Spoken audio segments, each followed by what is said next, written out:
nako! Kaliwa-liwanag pa! Naglalandian na yung mga makakasalanan sa mundo! Hindi man lang makapaghintay na dumilim para makapagtago! Teka, Aling Pichi, kami po ba tinutukoy nyo? Mukhang tayo nga. Wala namang ibang tao dito kundi tayong dalawa lang. Eh, sino pa nga ba? Ah, may iba pa bang tao sa harapan ko? Maliban na lang kung may nakikita kayong mga multo. Nakakakita ka ba ng multo, Max? Sa likuran mo, Ben! Aba, ang kokorni talaga, oh! Magsilayas na kayo sa harapan ng patahian ko. Baka malasin pa ang negosyo ko dahil sa mga salot na gaya ninyo. Wow naman sa salot, Aling Pichi. Mas mukha pa nga ang nagbibigay ng kamalasan niya pagmumukha niyong lagi na lang nakalukot eh. Oh! Sa ilang araw pa lang na nangungupahan kami dyan sa katabi niyong apartment, wala na kaming ibang narinig kundi mga pasaring niyo na kesyo makasalanan kami, mga salot. Inaano ba kayo ha? Mukhang hindi lang yata damit ang kailangan yung tahiin eh. Baka dapat nyo na ring simulang tahiin yung bibig nyo. Max, kalma. Huwag mo na patulan yan. Baka mga yayat eh. Hindi lang pala kayo mga salot, mga bastos pa! Magsimba nga kayo nang matuto kayo magsisi sa mga kasalanan ninyo. Ano ba kasing kasalanan yung tinutukoy nyo, Aling Pichi? Ano pa nga ba? Eh di ang relasyon ninyo. Nakakadiri kayo. Pareho pa kayong babae. Yun pala yung kasalanan natin, Bel. Tara na nga, uwi na tayo. Baka madagdagan pa yung kasalanan natin sa paningin ni Aling Pichi. May ganang pa talaga kayong tumawa, ha? Umalis na nga kayo! Alis! Doon kayo maglandian sa hindi nakikita. Pati mga mata ko nagkakasala dahil sa inyo. Ito na nga po. Aalis na. Papasok na kami sa unit namin. Doon na lang kami maglalandian. Grabe. Masyado na ba tayong sweet para mapagkamalang magjowa, ma? Ewan ko dun kay Aling Pichi. Pero ikaw bakit tinawag mo lang akong Max kanina? Eh, syempre, ma. Baka malaman ni Aling Pichi na mag-ina tayo. Sayang naman. Mawawalan na siya ng topic sa mga kachismisan niya. Talagang gustong-gusto mo pang pinag-uusapan tayo ng mga tao sa labas. Yun na nga lang kaligayahan nila eh. Ipagkakait pa ba natin, ma? Saka na natin i-reveal na magnanay talaga tayo para masyok si Aling Pichi.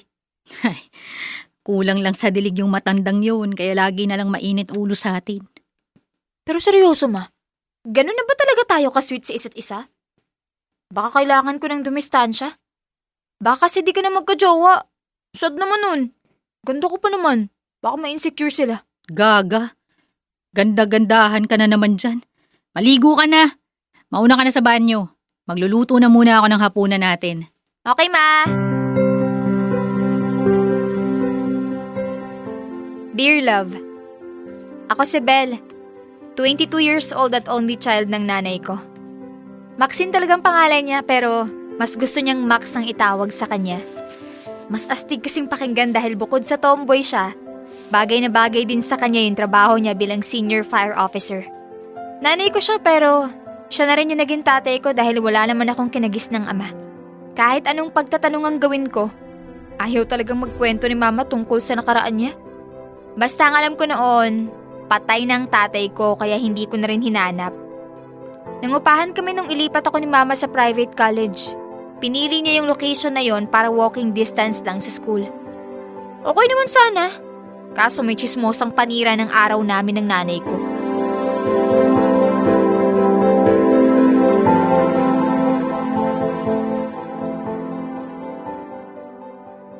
Ma, Mamaya ka na makipagkwentuhan. Nanonood pa ako eh. may naalala lang kasi ako. Ano yun?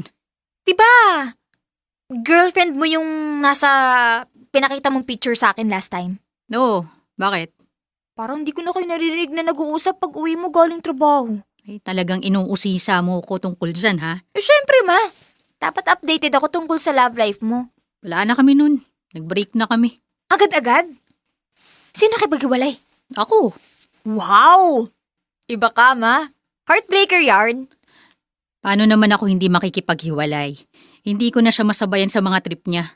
Masyado siyang wild. Tsaka hindi niya gusto yung ideya na may anak ako. So, isa pala ako sa mga dahilan ng breakup niyo? Huwag mo nang isipin yun, anak. Problema ko na yun.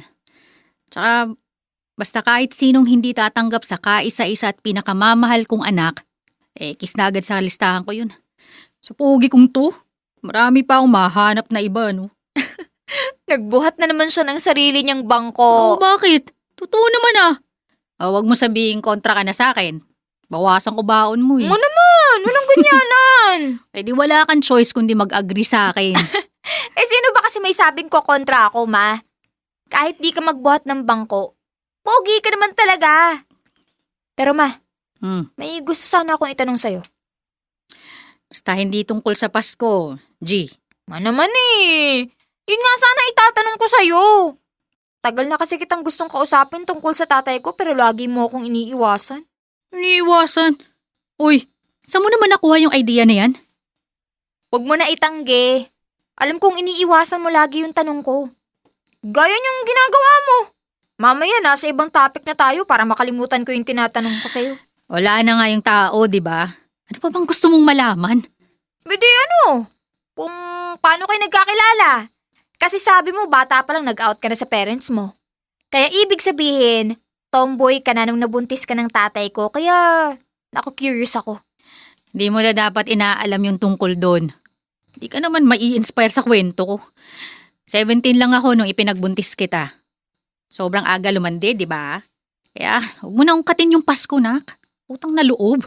Sige na, ma. Kwento ko lang kahit konti. Matanda na ako. Alam ko na yung mga tamang gawain sa hindi. Kaya nakaka-inspire man o hindi yung kwento mo. Okay lang sa akin. Gusto ko lang talaga marinig. Eh paano kung ayaw ko talaga magkwento? Anong gagawin mo? Grabe, ma. Malapit na talaga ako magtampo sa'yo. Kasi feeling ko may tinatago ka sa akin kaya ayaw mo magkwento. Pag umiwas ka pa rin ngayon, ibig sabihin, totoo nga na may tinatago ka. At lalo lang akong maku-curious hanggat hindi ka nagkukwento sa akin.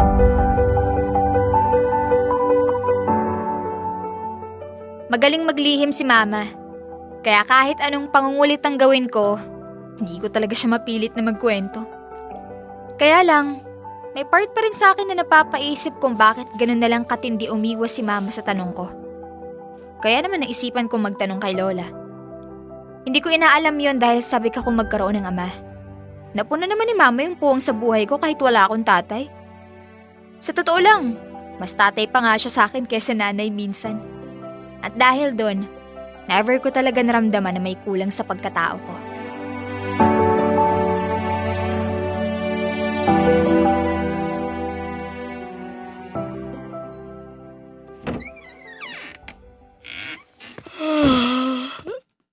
Nakakapagod yung trabaho.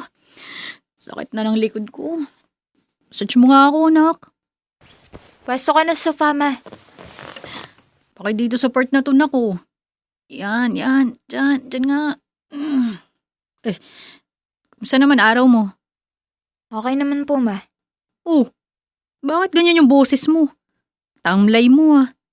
May sakit ka ba? Wala naman po, ma. Tsaka, may bago sa'yo ngayon. Nagsasabi ka na ng po. Yung totoo, nak. Sinapian ka ba na magalang na espiritu? Ma naman eh. Bakit nga? Anong meron? Feeling ko may hindi ka sinasabi sa akin. Pag sinabi ko sa inyo, baka di nyo rin naman po magustuhan kaya wag na lang. Magustuhan ko man yan o hindi, kailangan ko pa rin malaman. Kaya sige na, ano yun? Galing po kasi ako kina Lola kanina. Oh, tapos? Nagkwentuhan po kami.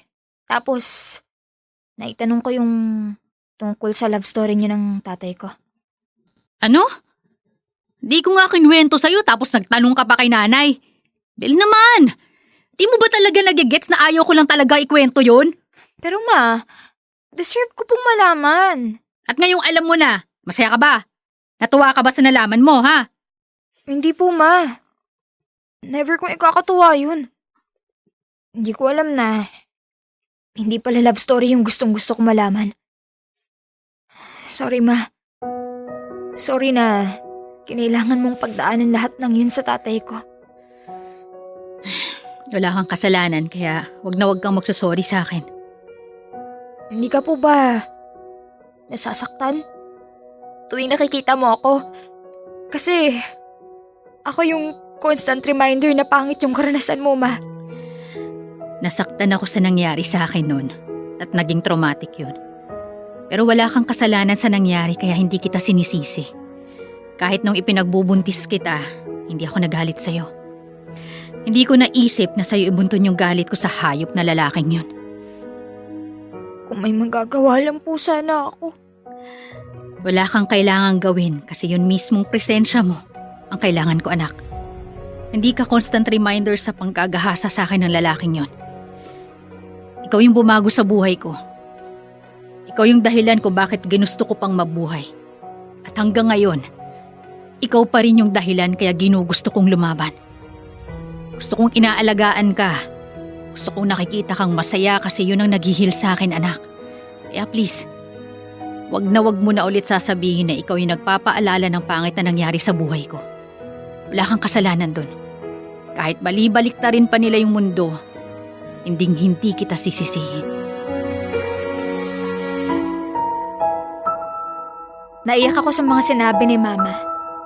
Dahil lalo ko lang na-realize kung gaano ako kaswerte bilang anak niya. Sabi niya, may option naman daw siya na magpakababae na lang para makahanap ng lalaking magmamahal at tatanggap sa kanya. Pero mas gusto niya maging astig na nanay. Yung nanay na kaya rin maging tatay para siya na mismo yung magtatanggol at magpoprotekta sa akin. Nagawa naman niya lahat ng yun. Naituro niya sa akin yung mga bagay na pwedeng ituro ng isang ama. Naibigay niya rin sa akin yung atensyon at pagmamahal na kailangan ko. Kayang-kaya ni Mama yung dalawang role. Kaya kung may contest lang para sa best parent, hilalaban ko talaga ang nanay ko.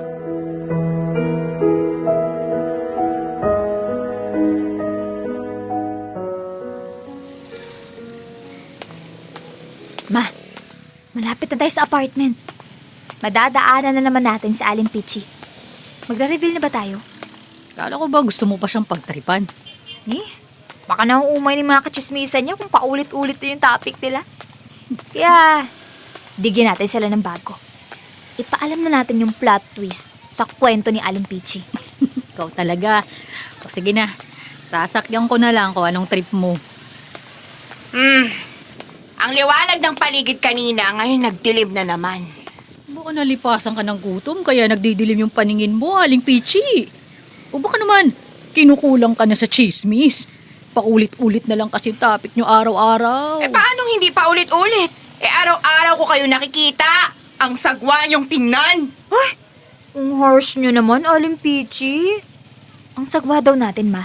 Ma? At talagang gumagamit pa kayo ng ganyang tawagan? Ay, nakakadiri kayo. Alam mo, Aling Pichi, bibilib na sana ako sa'yo kasi halos lahat ng mga taga rito kilala mo. Kahit kami, hindi nakaligtas sa pagiging chismosa mo. Kaya lang kinulang ka sa research. Anong research pinagsasabi mo? Hindi ko na kailangan yun, no? Marami kami nakakakita na lagi kayong magkasama. At yung nagsasama pa kayo sa iisang bubong. Ay nako, nakakakilabot na. Alangan naman kasing ipaampun ko yung anak ko para sa ibang bahay siya tumira. Ikaw talaga, Aling Pichi. Masyado kang malisyosa. Anong anak? Anak, as in daughter. May relasyon kami ni Belle pero hindi kami magjowa. Mag-ina kami. Di ba obvious, Aling Pichi? Pareho hulma ng mukha namin, oh. Parang pinagbiyak na bunga. Nauna lang talaga yung pagiging malisyosa nyo kaya di nyo agad napansin. Ay, di ko rin naman kayo masisisi. Para naman kasing hindi kami magkakalayo ng edad ng anak ko. Hindi kasi ako maagang nabulok. Di gaya ng iba dyan. Naluma na lang sa kakachismis. Aba! Hoy! Ako ba yung sinasabihan mong luma? Kayo lang naman ang kaharap namin, oh. Maliban na lang kung nakakakita kayo ng multo. Yan din yung sinabi nyo sa amin ng anak ko noon, di ba? Anak mo, mukha mo! Alam kong nagpapanggap lang kayo para pagtakpan yung nakakadirin yung relasyon. Nako, very wrong ka po dyan. Kung magkarelasyon man po kami, hindi namin yun i-deny o itatago sa ibang tao. Subugi ba naman ng nanay ko? Lakas ng karisma, oh. Kaso, hindi kami fan ng incest relationship. Tsaka, konting advice lang po. Unahin nyo yung pagpapakaina sa mga anak nyo.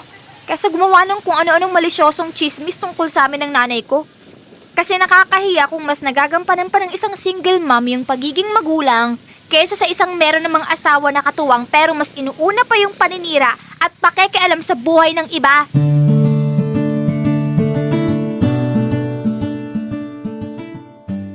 Dear Love, hindi na nakasagot si Aling Peachy. Masyado nung maraming pinagdaanan sa buhay si Mama para dagdagan pa ng mga walang kwentang tao. Dahil sa pagmamahal sa akin ng nanay ko, narealize ko na hindi lang pala para sa mga lalaki ang pagiging ama. Para din to sa mga inang kayang pangatawanan ng pagiging ama at ina. Dahil wala namang ibang gagawa nito para sa anak nila eh. Hindi man sila yung tinatawag na tatay, daddy, o papa. Deserve rin nilang ma-recognize para sa kakayahan nilang maging haligi ng tahanan. Habang ginagampanan din ang pagiging isang mabuting ina.